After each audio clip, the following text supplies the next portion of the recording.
Let me take the screen so that it's easy to see. Nancy has 9 tiles, each with different integers. The integers are random from 1 to 9 on it. Nancy creates larger numbers by placing the tiles side by side. For example, using the tile 3 and 7, Nancy creates a 2-digit number 37 or 73. So here, using the 6 of the tiles, Nancy will form a 2 3-digit number.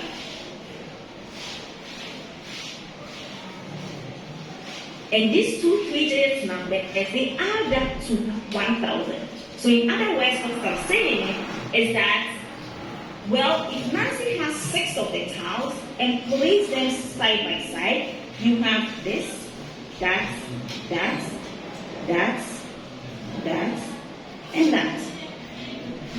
That is a 2 3-digit number, so 2 3-digit numbers.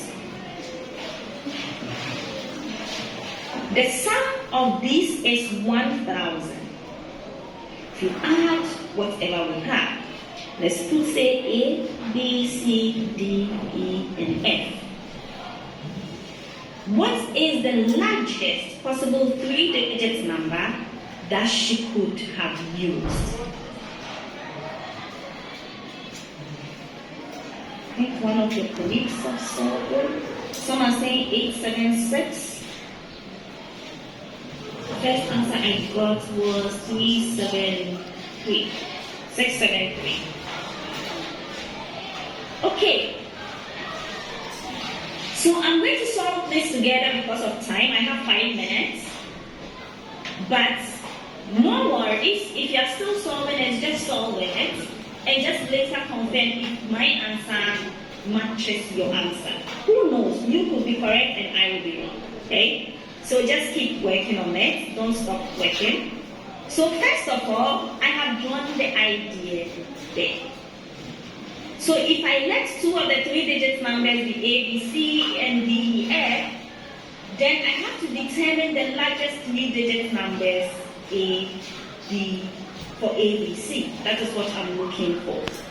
I will start with the ones column, which is this column, the ones column.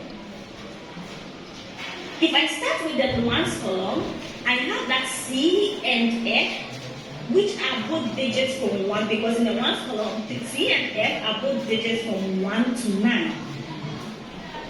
So if C and F are digits from 1 to 9, and if I add the 2 of them, if I add C and C and F gives me 0, then it tells me that the sum is 10.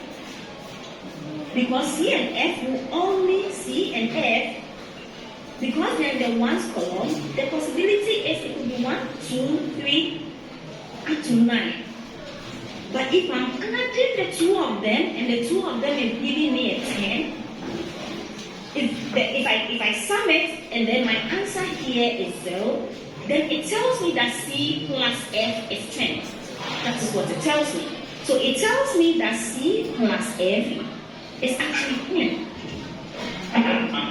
But if C plus F is 10, then if it is 10, if you are doing addition in junior high school, elementary school, not junior high, elementary, you carry 1, right? You add, you get 10, then you carry 1. But if you carry 1, then it tells you that 1 plus E plus B plus E, if they are summing 0 in the tens column, then that also has to be 10. So this also has to be equal to 10. And so if that is 10, then it tells us that B plus E is 9. Okay, if this is 10, you carry 1 up.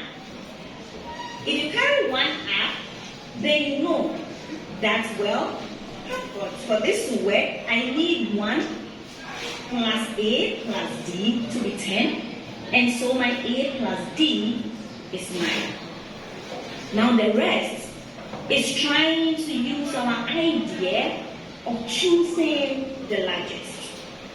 Well, if you want to get the largest number, the largest possible 3-digit number for A, B, and C, then A must be large as possible. So if A is large as possible, and we are saying that A plus D is 9, then what should A be and what should B be? You want A to be large as possible. You are choosing A and B from the numbers 1 to 9. If you want A to be large as possible, and A plus B is 9, then what should be your A and what should be the B? The D, what do we think? A should be 8, right? A should be 8 and D should be 1. Because if you told me that the list of numbers I can pick a number from is 1 to 9, then from 1 to 9, and if I add 2 numbers and they give me 9, and one of them has to be the largest in the list as possible, so that the sum is 9, then A has to be 8 and D has to be 1. Now let's look at the next one. This one here. We said B plus E is 9. In the list, we have used 8 and we have used 1. So we can't use them again.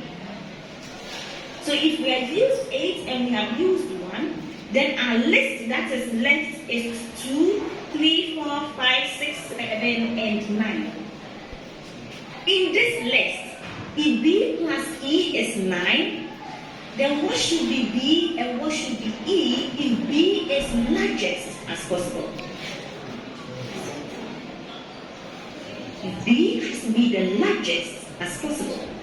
Then B has to be 7 and E has to be 3. So B will be 7.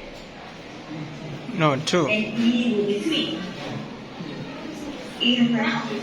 Let's go again. Our last equation, C and F. So we know that C and F is 10. We have used 7 and we have used 3. So the rest of the numbers in our list is 3, It's made an error, isn't it? is 2, 4, 5, 6, and 9. That is the rest of the numbers we have in the list. We know that C plus F is 10. C is largest. In this case, what will be the combination to get a 10 for C and F? C has to be 6 and F has to be 4. So if that is the case, then we know that A, B, C, we learned that A was 8, B was 7, C was 6. So our largest number for A, B, C is 876, and our D, E, F will be 1, 2, 4. If you decide to check your answer, you will see that A, B, C plus 1, 2 plus D, E, F has to be 1,000. Sorry for getting over time, but I hope that you learned something and you enjoyed the session. Thank you once again for joining me today. Thanks, everyone. Thank you. Thank you. Hello. Thank you. Okay, let's clap for please. Let's clap for the hand of clap. Thank you. I hope you have enjoyed it. I hope it was good. So there's some questions here. I see somebody.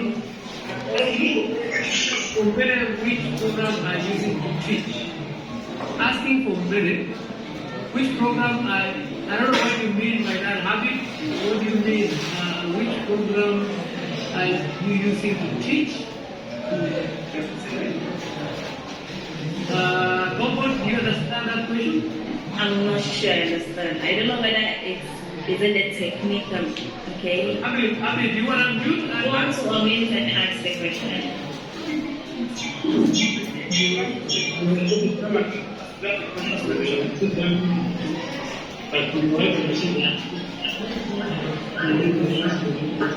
Thank you so much. You can use this address. The other side. Oh, the one I was writing. Also, Abib, do you mean this one here? Oh, so here in Nancy's question, I'm just using the idea of counting and additions, right? So I've kind of created a question that looks complicated, but the technique I need here is going back to elementary school mathematics, which is adding three-digit numbers. When we're in elementary school, at least I learned that in say class 4 or something, where you just have say 8, 7, 6 plus 1, 2, 4, and then you are adding them, and then oh, this gives me 0 carry 1. This gives me 0 carry 1, and then oh, this gives me a 10, right?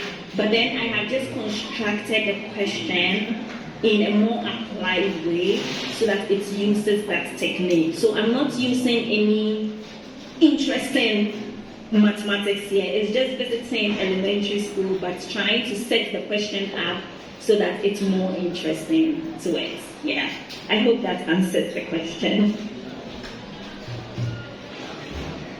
Thank you, Comfort. Thank you so much. I hope you have enjoyed. I hope we have enjoyed.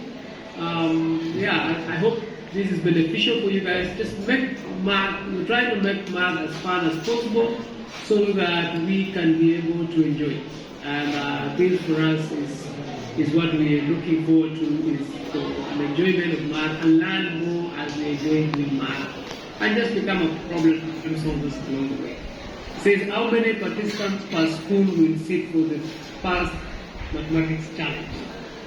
I think the communication will come out soon. I think we will do like we did last year, where we had 20 participants per school.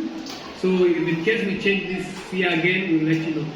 But I think next week, in the next 2 weeks again, we'll have our last session before the challenge.